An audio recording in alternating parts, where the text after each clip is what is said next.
बहुत समय पहले अमृतपुर नाम का एक विशाल राज्य था, जिसके राजा प्रताप सिंह अपने साहस और विवेक के लिए प्रसिद्ध थे। वह न केवल अपने राज्य के प्रजाजनों की भलाई के लिए काम करते थे, बल्कि अन्य राज्यों के साथ मैत्रीपूर्ण संबंध बनाने में भी कुशल थे। पहली शादी राज्य का उत्तराधिकारी।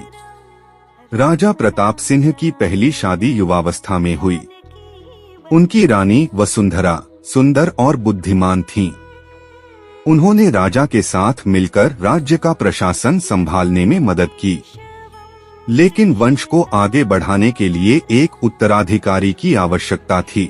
वसुंधरा के कई वर्षों तक संतान न होने के कारण राज्य के मंत्रियों और जनता ने राजा पर दूसरी शादी का दबाव डाला। दूसरी शादी राजनीतिक गठजोड़। राज्य के पड़ोसी राज्य सूर्यगढ़ के साथ लंबे समय से युद्ध चल रहा था। युद्ध को समाप्त करने और शांति स्थापित करने के लिए सूर्यगढ़ के राजा ने अपनी बेटी की शादी प्रताप सिंह से करने का प्रस्ताव रखा।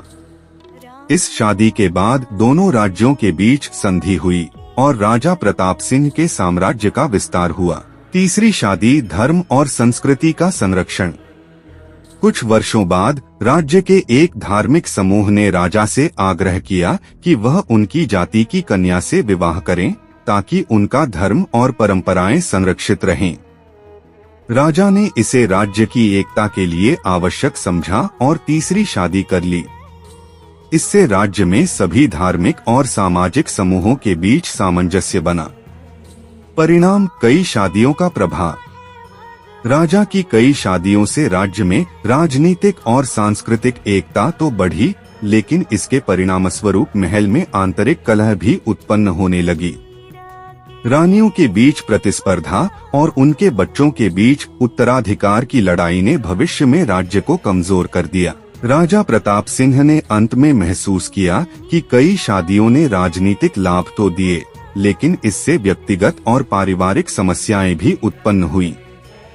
उन्होंने अपने उत्तराधिकारी को यह सलाह दी कि शक्ति और सफलता के लिए विवाह को उपकरण के रूप में न देखें, बल्कि राज्य को ज्ञान, परिश्रम और न्याय से चलाएं।